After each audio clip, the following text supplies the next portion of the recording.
Good morning student. आज अपन नई unit start कर रहे हैं। सेकंड सेमेस्टर का फिज़िक्स का अप्लाइड फिज़िक्स है, जिसका कोड है 2002। उसका आखिरी चैप्टर है और सबसे इम्पोर्टेंट पे सेमीकंडक्टर एंड मॉडर्न फिज़िक्स, अर्धचालक और आधुनिक भौतिकी। तो अपन इसमें थोड़ा पार्ट पढ़ेंगे, वो पढ़ेंगे अपन सेमीकंडक्टर का, और थोड़ा पार्ट पढ़ेंगे वो पढ़ेंगे अपन मॉडर्न फिज़िक्स का। मॉडर्न फिज़िक्स में अपन लेज़र के बारे में जानकारी लेंगे। अभी अपन बात कर रहे हैं सेमीकंडक्टर फिज़िक्स की। तो सेमीकंडक्टर के बारे में बात करने से पहले अपन थोड़ी सी बात करेंगे मटेरियल की, पदार्थों की, कि पदार्थ क्या होते हैं, किस प्रकार से हैं। तो अपन देखते हैं कि अगर इस नेचर की बात करें तो इस नेचर में हर चीज़ है वह किसी न किसी मटेरियल से या पदार्थ से मिलके बनी होती है, कि इसमें कुछ न कुछ उसका केमिकल कंपोजिशन होता है, मतलब रासायनिक संगठन उसका होता है। जैसे अगर मिट्टी, पानी, पेड़ पौधे, हवा, पृथ्वी, चट्टान, इलेक्ट्रॉनिक्स, सब कुछ जो ह्यूमन बीइंग अपनी आँखों से देखता है, फील करता है। तो उन पदार्थों के गुणों का अध्ययन करते हैं और उनके गुणों का अध्ययन करके विभिन्न प्रकार के उनके गुण हैं उनके बारे में पता करते हैं कि पदार्थ के गुण ताप के साथ में कैसे हैं, पदार्थ के गुण हवा के साथ में कैसे हैं, साउंड के साथ में कैसे हैं, प्रकाश के साथ में कैसे हैं, प्रकाश के गुण है वो धारा के साथ में कैसे हैं, धारा पदार्थ के गुण हैं वो धारा के, कोई पदार्थ है उसमें धारा प्रवाहित हो सकती है, किसी पदार्थ में धारा प्रवाहित नहीं हो सकती है। तो विभिन्न प्रकार की प्रॉपर्टी अपन स्टडी करते हैं। तो विभिन्न प्रकार की प्रॉपर्टी की बात करें तो उसमें रेसिस्टिविटी, कंडक्टिविटी, पोलराइजेबिलिटी, अपन डाइलेक्ट्रिक कांस्टेंट, डेंसिटी, होमोजेनिटी, सब उसके बारे में बात करते हैं। तो अपन अगर पदार्थों के चालकता के ऊपर बात करें कि पदार्थ चालक है या कुचालक, तो पदार्थों के चालकता या विद्युत चालकता या फिर प्रतिरोधकता, चालकता को बोलते हैं सिग्मा और प्रतिरोधकता को बोलते हैं अपन रो। और रो क्या होती है? RA/L। तो सिग्मा क्या हो जाएगी? सिग्मा बराबर L/RA। तो रो का मात्रक होता है ओम मीटर और सिग्मा का मात्रक होता है ओम मीटर का इन्वर्स, दोनों का, ठीक है। या फिर इसको बोलते हैं अपन महो प्रति मीटर, ऐसे भी बोल सकते हैं, ठीक है, क्योंकि ओम का उल्टा महो होता है। ओके, तो विद्युत चालकता के आधार पर अपन पदार्थों को नॉर्मली 3 भागों में बांट सकते हैं। पहला है चालक, दूसरा है कुचालक। चालक वह है जिसकी चालकता बहुत ज़्यादा है और कुचालक वह है जिसकी चालकता बहुत कम है, या चालक वह है जिसकी प्रतिरोधकता बहुत कम है और कुचालक वह है जिसकी प्रतिरोधकता बहुत ज़्यादा है। अब कोई चीज़ मान लीजिए मैं कहूँ नेचर में ये लाइन है, इस लाइन का पहला जो छोर है वो 0 पर है और दूसरा 5 पर है। तो इसका मतलब क्या हुआ? इसका मतलब ये हुआ कि 0 से 5 के बीच की संख्याएं इस लाइन पर कहीं ना कहीं उपस्थित हैं। तो अगर मैं इसको बोलूँ कंडक्टर और इसको बोलूँ इंसुलेटर, कंडक्टर का मतलब जिसकी चालकता बहुत ज़्यादा हो, सपोज यहाँ पर हो, और इंसुलेटर इसकी चालकता यहाँ पर हो, तो इनको बीच में ऐसा ग्राफ सा खींच दिया अपन सपोज को। तो ये पॉइंट ले लीजिए, ये पॉइंट, ये इलाका, इस इलाके के अंदर चालकता न तो बहुत ज़्यादा है न बहुत कम है, मॉडरेट है, मध्यम श्रेणी की है। तो अपन वहाँ पर बात करते हैं नए प्रकार के पदार्थ की या नए मटेरियल की, और दैट इज़ कॉल्ड सेमीकंडक्टर, अर्थात अर्धचालक। अब सेमीकंडक्टर की चालकता है वह चालकों और कुचालकों के बीच की कैटेगरी की होती है, या फिर उनकी प्रतिरोधकता है वह भी चालकों या अर्धचालकों के बीच की होती है। तो अब इन बातों पर अगर अपन पदार्थों का वर्गीकरण कर रहे हैं तो अपन ये पता भी लगाएंगे कि किसी भी पदार्थ की चालकता है वह होती क्यों है, और वह कितनी ज़्यादा होने पर चालक मानेंगे और कितनी कम होने पर कुचालक मानेंगे और कितनी होने पर अर्धचालक मानेंगे, या फिर किसी भी पदार्थ में चालकता होती क्यों है, किसी में होती क्यों नहीं है, किसी में मॉडरेट क्यों होती है, इनके बारे में अपन बात करते हैं। तो इसके बारे में बात की गई है एनर्जी बैंड थ्योरी की, ऊर्जा बंद सिद्धांत की, चालकता को जानने के लिए। अपन देखते हैं कि कोई भी पदार्थ है वो उसके अणुओं से मिलकर बना होता है। जैसे मैं बात करूँ आयरन की, जिसकी बात करूँ मैं सोडियम की, मैग्नीशियम की, जिंक की, कॉपर की, किसी की भी बात करूँ एलिमेंट्स के ऊपर, तो ये सारे के सारे होते हैं वो अपने अपने एटम से मिलके बने होते हैं। जैसे जिंक, अपन आयरन की बात कर रहे हैं तो आयरन की बात कर रहे हैं तो इसमें बहुत सारे आयरन के एटम्स होंगे ना, ऐसे बहुत सारे एटम्स होंगे, इन एटम से मिलके बना होगा। अगर मैं सोडियम की बात कर रहा हूँ तो सोडियम के एटम्स होंगे बहुत सारे, इनसे मिलके बना होगा।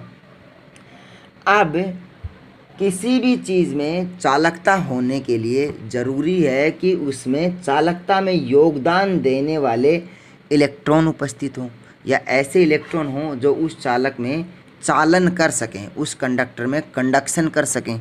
तो चालक में चालन करने के लिए उन इलेक्ट्रॉनों का ऐसा होना ज़रूरी है कि वह या वे इलेक्ट्रॉन नॉर्मल ताप पर या कक्ष ताप पर चालन में योगदान दें, कंडक्शन में योगदान दें। अब उसका मतलब क्या है? उसका मतलब है लूजली बाउंडेड इलेक्ट्रॉन और फ्री इलेक्ट्रॉन। उसको बोलते हैं ढीले बंधे हुए इलेक्ट्रॉन या मुक्त इलेक्ट्रॉन अगर किसी में भी हैं, तो इस प्रकार का जो पदार्थ है वह सामान्यतः चालक कहलाता है। अब लूजली बाउंडेड इलेक्ट्रॉन किसको मानेंगे? मतलब कितनी ऊर्जा के सापेक्ष वो लूजली बाउंडेड हो। तो अपन बात करते हैं नॉर्मली ऐसे इलेक्ट्रॉन जो नॉर्मल टेम्परेचर पर हों, जो रूम टेम्परेचर पर अपन नॉर्मली मान लेते हैं उसके आसपास, और रूम टेम्परेचर बोलते हैं 27 डिग्री टेम्परेचर सेंटीग्रेड या 300 केल्विन। 300 केल्विन को अगर थर्मल एनर्जी को अपन इलेक्ट्रॉन वोल्ट में कन्वर्ट करते हैं तो ई बराबर इसको बोलते हैं अपन KT। के है बोल्ट्जमैन कांस्टेंट, टी टेम्परेचर। तो 300 केल्विन के प्रति यह है 1/40 इलेक्ट्रॉन वोल्ट या 0.025 इलेक्ट्रॉन वोल्ट। इतनी ऊर्जा होनी चाहिए। अब ये ऊर्जा किसके बीच में होनी चाहिए? यह होनी चाहिए ऊर्जा वैलेंस बैंड और कंडक्शन बैंड। अब स्टूडेंट्स अपन बात कर रहे हैं ऊर्जा अंतराल की, और ऊर्जा अंतराल या ऊर्जा का अंतर किसके बीच में? Conduction band and valence band. अब ये क्या भला है? तो चलिए अब बात करते हैं कि बैंड किस प्रकार से बनते हैं। तो देखिए हर एक जो एटम है, हर एक जो पदार्थ है वो अपने खुद के एटम से मिलके बना होता है। हर एक एटम होते हैं वो पास पास होते हैं, बहुत पास पास। नॉर्मली उसको बोलते हैं अपन 10⁻⁻10 मीटर या 1 एंगस्ट्रम के बीच की दूरी होती है। जैसे दो एटम इनके बीच की दूरी r है जो कि 10⁻10 मीटर के आसपास है। अब वो अपने पास या अपने पड़ोसी एटम से अपने इसको बोलते हैं प्रतिवेश एटम या नेबरिंग एटम के साथ में वह इंटरेक्शन करता है, अन्योन्य क्रिया करता है, उसके कांटेक्ट में रहता है। और अगर एक के साथ में इंटरेक्शन करता है तो उसका एक एनर्जी लेवल, ऊर्जा स्तर बन जाता है। अब यह एटम क्या आता है? हर एक जो मटेरियल है उसमें अणुओं की संख्या, उसके 1 मोल में अणुओं की संख्या है वो 6.62 × 10⁻23 होती है। अर्थात अगर मैं आयरन की बात करूँ तो आयरन क्या है? आयरन का जो एटॉमिक नंबर है वह है 26। तो 26, तो आप कह सकते हैं कि 26 ग्राम जो है 1 मोल है वो 26 ग्राम 0.026 किलोग्राम एटम है। उसके अंदर 6.62 × 10⁻23 एटम मान लेते हैं अपन। अगर मैं सोडियम की बात करूं तो उसका 11 एटॉमिक नंबर, तो 0.011 किलोग्राम है, इतना मोल के बराबर। उसमें एवोगैड्रो नंबर के बराबर एटम्स होंगे। अब हर एक एटम है उसके अंदर उसके मुक्त इलेक्ट्रॉन भी होते होंगे कुछ। तो जैसे अपन मैं सिंपल सी बात करूँ सोडियम की, तो सोडियम के अंदर अपन बोलते हैं एलिमेंट नंबर 11 है, 11 नंबर। तो इसका 1s2 2s2 2p6 3s1, हर एक में एक सिंगल इलेक्ट्रॉन है। तो उसमें जितने एटम्स है उतने इलेक्ट्रॉन हो जाएंगे। तो वो आपस में एटम्स एक दूसरे के साथ में इंटरेक्शन करेंगे तो उतने एनर्जी लेवल बन जाएंगे। अब वो एनर्जी लेवल एटम जितने दूसरे एटम के साथ में इंटरेक्शन करता है, अन्योन्य क्रिया करता है, उसके सापेक्ष वह एक ऊर्जा स्तर बनाता है। और वो ऊर्जा स्तर ज़्यादा इंटरेक्शन होने के कारण से इतने पास पास होते हैं कि ओवरलैपिंग या अतिव्यापित हो जाते हैं, और वह ऊर्जा स्तर इस प्रकार से बन जाते हैं, इतने पास पास। तो इससे क्या है कि अतिव्यापन के द्वारा यह एक बैंड जैसा, एक बंद जैसा बन जाता है। इंटरेक्शन ज़्यादा इंटरेक्शन होगा, एनर्जी वह नॉर्मली डिस्क्रीट लेवल के अंदर उसके बंद बन जाते हैं। और नॉर्मली क्या होता है कि वो डिस्क्रीट होते हैं लेकिन लगते हैं कंटिन्यूस, सतत जैसे लगते हैं।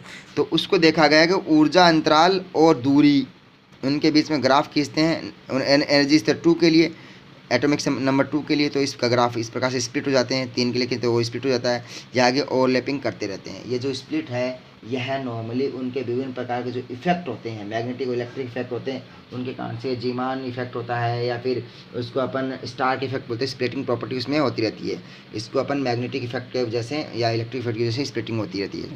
तो ये उसमें ऊर्जाबंद बन जाते हैं। अब ये ऊर्जाबंद बनते हैं और यह आपस में एटम्स इंटरेक्शन करते हैं। तो ये देखिए कि ये ऊर्जाबंद बनेंगे, आपस में ओवरलैपिंग हो रहे हैं, और ये ऊर्जाबंद, ये ऊर्जा स्तर है, विभिन्न प्रकार ऊर्जा स्तर ओवरलैप होकर बहुत सारे ऊर्जा स्तर होते हैं, वो कंटिन्यूस लगते हैं और कंटिन्यूस बनके वो बंद बन जाते हैं, और इस प्रकार से उसमें बैंड का निर्माण होता है। ठीक है, अब ये बैंड का निर्माण हो जाएगा तो देखिए इस प्रकार से ऊर्जा स्तर, विभिन्न प्रकार के ऊर्जा स्तर वो एक बैंड का निर्माण कर देते हैं। अब जिसमें इलेक्ट्रॉन या एटम्स जितने आपस में जुड़े होते हैं उसमें इलेक्ट्रॉन होते हैं, वह ढीले बंधे हुए नहीं होते हैं, तो वह उसके कंडक्शन बैंड का निर्माण करते हैं। और कुछ ढीले बंधे इलेक्ट्रॉन होते हैं जो ऊपर की तरफ जाते हैं, जो कि कंडक्शन बैंड में जाने पर कंडक्शन में योगदान देते हैं, वह कंडक्शन बैंड का निर्माण करते हैं। और दोनों के बीच का जो डिफरेंस है उसको बोलते हैं वर्जित ऊर्जा अंतराल। ओके, ठीक है, तो वर्जित ऊर्जा अंतराल। तो अपन देखिए इसमें बात कर रहे हैं कि ये अपने पीरियोडिक टेबल है, इसमें अपन विभिन्न प्रकार के एलिमेंट्स हैं उनको एक दूसरे के अनुसार एडजस्ट करते हैं उनकी प्रॉपर्टी के अनुसार। तो अगर देखिए पहले जो दो रो हैं, इसके जो इलेक्ट्रॉन है 1s1, ये s1 में जाएगा और ये s2 में जाएगा। तो इसके जो इलेक्ट्रॉन है वो ढीले बंधे होते हैं, और ढीले बंधे से कंडक्शन में योगदान देते हैं, नॉर्मली कंडक्टर की तरह बिहेव करते हैं। ठीक है, अब देखिए कंडक्शन बैंड और वैलेंस बैंड के बीच का जो डिफरेंस एनर्जी बैंड है वो जाता है अपने ऊर्जा अंतराल, वर्जित ऊर्जा अंतराल बोलते हैं, और उसका डिफरेंस होता है EC माइनस EV। EC का मतलब चालक ऊर्जा अंतराल, कंडक्शन एनर्जी बैंड, और यह होता है वैलेंस बैंड का। तो देखिए EV है वह जो संयोजकता बंध है, वैलेंस बैंड है, उसका उच्चतम ऊर्जा अंतराल, उच्चतम ऊर्जा स्तर होता है। इसमें बहुत सारे ऊर्जा स्तर हैं, तो यह इसका उच्चतम स्तर है। EV उच्चतम है और EC है वह न्यूनतम है, कंडक्शन बैंड का न्यूनतम। अर्थात संयोजकता बंध या वैलेंस बैंड का उच्चतम ऊर्जा स्तर तथा चालन बंध या कंडक्शन बैंड का न्यूनतम ऊर्जा स्तर। चालन बंध का तो न्यूनतम, कंडक्शन बैंड का तो मिनिमम, और वैलेंस बैंड का अधिकतम। जो ऊर्जा स्तर होते हैं उनके मध्य का जो अंतर होता है, डिफरेंस होता है, that is called energy band gap, और उसको डेल्टा EG या EG के द्वारा दर्शाया जाता है, एनर्जी गैप के द्वारा दर्शाया जाता है। अब ये जो एनर्जी गैप है यही निर्धारित करता है कि कोई एटम है वह कंडक्टर है, इंसुलेटर है या सेमीकंडक्टर है। अब अगर जो ऊर्जा अंतराल है वह 0 है, 0 के आसपास है, अर्थात संयोजकता बंध और कंडक्शन बैंड, वैलेंस बैंड और कंडक्शन बैंड आपस में एक दूसरे के साथ में मिले हुए हैं, तो उनके बीच में वर्जित ऊर्जा अंतराल है डेल्टा EG, वह 0 के बराबर या बहुत कम है। और नॉर्मल ताप या कक्ष ताप पर वैलेंस बैंड से इलेक्ट्रॉन कंडक्शन बैंड में जा सकते हैं, और कंडक्शन बैंड में जाते ही वह इलेक्ट्रॉन चालन में या कंडक्शन में योगदान देते हैं। इस प्रकार के पदार्थों को बोलते हैं अपन कंडक्टर। और नॉर्मली कंडक्टर वो होते हैं जिसमें मुक्त इलेक्ट्रॉन ज़्यादा हैं, जो कि न्यूनतम ऊर्जा अंतराल को पार करके कंडक्शन बैंड में चले जाते हैं, और वो सारे ये होते हैं नॉर्मली। हाइड्रोजन को छोड़ दिया जाए तो एक प्रकार से lithium, sodium, potassium, rubidium, beryllium, magnesium, caesium, और ट्रांजिशन एलिमेंट भी, जैसे आयरन, कॉपर, जिंक, टंगस्टन, अपना सिल्वर, गोल्ड, इस प्रकार के मेटल। अब आप बात करते हैं इनकी, देखिए लास्ट वाली जो गैसें इनको बोलते हैं इनर्ट या अक्रिय गैसें। इनके जो ऑक्टल हैं वो भरे रहते हैं, तो इसमें मुक्त इलेक्ट्रॉन नहीं पाए जाते हैं, इसीलिए अक्रिय गैस है वो कंडक्शन में योगदान नहीं देती हैं, वो एक प्रकार से इंसुलेटर की तरह बिहेव करती हैं। ओके, अब यही अगर कंडक्शन बैंड और वैलेंस बैंड का जो ऊर्जा अंतराल है वह ज़्यादा है, ज़्यादा कितना कि लगभग 5 इलेक्ट्रॉन वोल्ट से ज़्यादा है। अब देखिए आप सोच सकते हैं कि 5 इलेक्ट्रॉन वोल्ट का मतलब होता है, अगर 300 केल्विन का मतलब होता है 1/40, तो इलेक्ट्रॉन वोल्ट, तो 5 इलेक्ट्रॉन वोल्ट का मतलब कितना हो गया है कि लगभग 1200-1500 केल्विन के ऊपर का तापमान, 1000 डिग्री से ऊपर का तापमान अप्रोक्सीमेट मान लें, तो अपन इतना ताप देने पर भी उसमें चालकता नहीं आती है। तो इस प्रकार के जो मटेरियल होते हैं उसको अपन बोलते हैं इंसुलेटर। अब नॉर्मली क्या होता है कि जो सेमीकंडक्टर होते हैं उनकी डेफिनेशन अलग अलग है, उनकी जो एनर्जी बैंड गैप है वो अलग अलग है सबके लिए। तो वो ऐसे मटेरियल जो 5 इलेक्ट्रॉन वोल्ट से कम के हैं, किसी का 1 इलेक्ट्रॉन वोल्ट है, किसी का 1.17 है, किसी का 0.74 है, किसी का 0.64 है, किसी का 0.85 है, किसी का 0.87 है, किसी का 1.2 है। इस प्रकार के सेमीकंडक्टर होते हैं। नॉर्मली आप यूँ मान लीजिए 0.5 से लेके 1.5 इलेक्ट्रॉन वोल्ट, इस प्रकार की नॉर्मल रेंज मान लीजिए। कम, थोड़ी सी कम ज़्यादा भी हो सकती है, एक्यूरेट वैल्यू रिसर्च पेपर से अपन देख सकते हैं। तो इस प्रकार के जो मटेरियल होते हैं वो होते हैं सेमीकंडक्टर। सेमीकंडक्टर मतलब अर्धचालक, कि कभी चालक हैं कभी कुचालक हैं, depend on temperature and other property. तो उसको क्या होता है कि जब ताप दिया जाता है, ऊर्जा दी जाती है या उसमें थोड़ी सी इम्प्योरिटी मिलाई जाती है, तो वो क्या करते हैं, वो करते हैं जेंटलमैन कंडक्शन बैंड में ट्रांजिशन और कंडक्टर में अपना योगदान देते हैं। ठीक है, इस प्रकार के मटेरियल होते हैं, उनको बोलते हैं अपन अर्धचालक। अब देखिए, चालक और कुचालक इनके मध्य होते हैं अर्धचालक। अर्धचालक भी खास वो होते हैं जो सहसंयोजक बंध बनाते हैं, कोवेलेंट बॉन्डिंग बनाते हैं। और नॉर्मली यहाँ पर जो अर्धचालक की प्रॉपर्टी है वो पीरियोडिक टेबल में खास तौर पर सिलिकॉन जर्मेनियम शो करते हैं। एक तो इनकी 4 वैलेंसी होती है, और इसके साथ में जो इनका एनर्जी बैंड है वह होता है, सिलिकॉन का होता है शायद 1.17 और जर्मेनियम का होता है 0.74 नॉर्मली कक्षा ताप पर। तो आराम से ये ट्रांजिशन कर जाते हैं एनर्जी देने के साथ में। और इनके पास वाले फास्फोरस है या फिर गैलियम है, आर्सेनिक है, एंटीमनी है, इनको इसमें इम्प्योरिटी मिक्स करके अपन इसकी कंडक्टिविटी को बढ़ा सकते हैं, मॉडिफाइड कर सकते हैं, मॉडरेट कर सकते हैं, इंजीनियर कर सकते हैं, उसको अपनी इच्छा अनुसार चेंज कर सकते हैं। तो जब उसमें इम्प्योरिटी मिलाई जाती है तो वह इम्प्योरिटी मिलाने से उसमें कंडक्टिविटी में इजाफा होता है, कंडक्टिविटी है वह बढ़ जाती है। तो इसमें 2 प्रकार के सेमीकंडक्टर बन जाते हैं, एन टाइप या नेगेटिव वाले सेमीकंडक्टर, और पी टाइप या पॉजिटिव वाले पॉजिटिव इम्प्योरिटी वाले सेमीकंडक्टर। तो एन टाइप और पी टाइप सेमीकंडक्टर बनते हैं, उसकी प्रॉपर्टी के कारण से उसमें जो चालकता है उसमें परिवर्तन होता है। अब देखिए, अपन नॉर्मली बात करते हैं चालक की। तो चालक को अगर ताप बढ़ाते हैं तो उसकी चालकता है वह कम होती है, क्योंकि इसमें फ्री इलेक्ट्रॉन आपस में टक्कर करके अवरोध पैदा करते हैं। और अर्धचालक में होती है, उसकी प्रॉपर्टी लीनियर तो नहीं होती, वेरिएबल होती है, अपन डिस्कस करेंगे। तो उसकी प्रॉपर्टी एक लिमिट तक बढ़ती है और उसके बाद में वह भी स्थिर हो जाती है।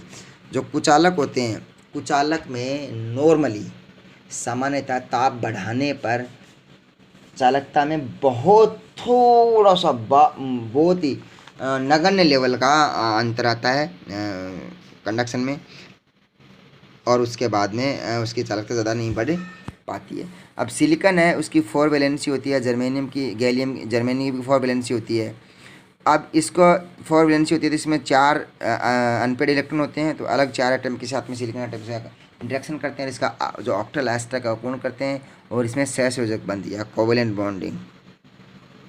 कोवेलेंट बॉन्डिंग का निर्माण करते हैं। और इससे अपन को अगर वह 1 इलेक्ट्रॉन कम होता है, ट्रिपल वैलेंस वाला होता है, तो वह होल, और 5 इलेक्ट्रॉन वाला होता है तो 1 इलेक्ट्रॉन एक्स्ट्रा बचता है, तो वह एन टाइप का उसमें अपना सेमीकंडक्टर बनता है। तो इसको अपन पढ़ेंगे कल। Thank you.